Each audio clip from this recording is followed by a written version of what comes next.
Hari ni, kita akan kupas satu legenda yang memang paling seram dan penting dalam budaya kita kat rantau ni. Kisah Pontianak.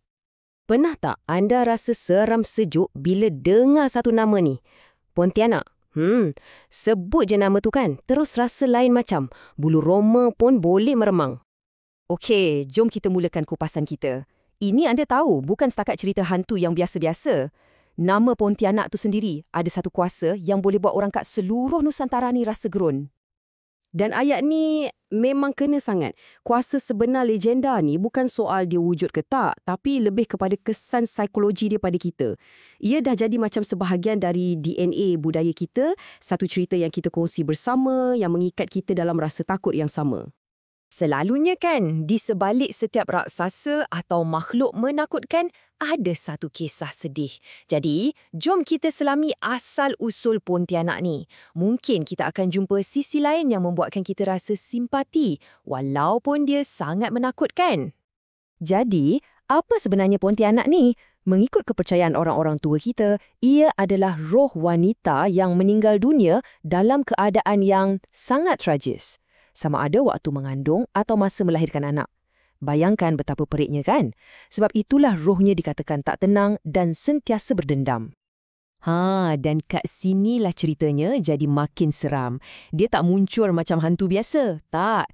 Dia dikatakan boleh menyamar jadi seorang wanita yang lawa sangat dengan rambut panjang mengurai. Tujuannya? Nak pikat mangsa.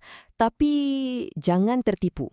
Di sebalik rupa jelita tu, ada wajah sebenar yang sangat-sangat mengerikan. Kontras inilah yang buat dia jadi legenda yang begitu menakutkan.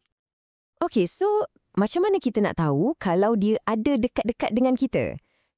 Dalam cerita orang dulu-dulu, ada tanda-tandanya. Macam satu peraturan tak bertulis yang buatkan mitos ni rasa lebih real. Ini yang paling seram dan pelik. Biasanya, kalau kita dengar bunyi kuat, maksudnya benda tu dekat kan? Tapi dengan Pontianak ni, terbalik. Kalau anda dengar dia mengilai kuat, lega sikit, maksudnya dia jauh. Tapi, kalau anda dengar hilai tawa yang sayup-sayup, yang perlahan je, baik anda jangan toleh belakang. Sebab dia mungkin betul-betul ada kat sebelah anda. Dan kat mana dia suka lepak? Orang tua-tua kata tempat kegemaran dia adalah pokok-pokok besar. Terutamanya, pokok pisang. Kononnya, dia akan tunggu kat situ dalam gelap, cari mangsa yang lalu lalang.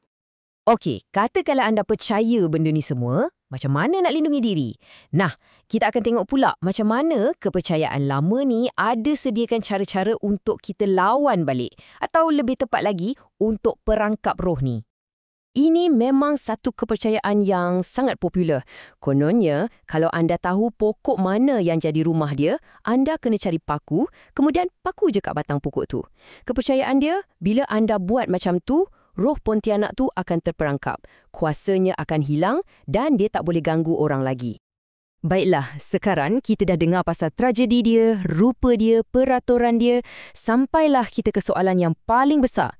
Adakah ini semua sekadar cerita hantu untuk takut-takutkan kita atau ada sesuatu yang lebih mendalam di sebaliknya? Jadi, persoalannya, adakah kisah ini benar? Pontianak ni betul-betul wujud ke? Atau sebenarnya peranan cerita ni dalam budaya kita jauh lebih penting daripada kewujudan fizikalnya? Jom kita tengok apa yang kita ada. Yang penting untuk kita faham, ini bukan cerita rekaan zaman moden tau. Legenda Pontianak ni dah sebati dengan kepercayaan orang Melayu sejak dulu lagi. Bukan setakat cerita mulut ke mulut, tapi ia dah didokumentkan oleh pengkaji-pengkaji. Contohnya macam W.W. Skid, seawal tahun 1900 lagi dah tulis pasal ni. Ini menunjukkan betapa dalamnya mitos ni dalam jiwa masyarakat kita. Jadi, inilah kesimpulan dia. Tak kisahlah anda percaya atau tidak, cerita Pontianak ni lebih dari sekadar cerita seram. Ia sebenarnya macam secebis sejarah budaya kita yang hidup. Melalui cerita ni, kita belajar pasal kepercayaan, ketakutan dan nilai-nilai orang-orang tua kita. Ia diwariskan dari satu generasi ke generasi yang lain, menjadi sebahagian dari identiti kita. Jadi, untuk penutup, saya nak tinggalkan satu soalan untuk anda fikirkan. Selepas kita kupas asal-usulnya, tanda-tandanya dan tempatnya dalam budaya kita, apa pendapat anda? Adakah Pontianak ni sekadar mitos atau ia sebenarnya cerminan kepada sesuatu yang lebih dalam tentang masyarakat dan budaya kita? Apa kata anda?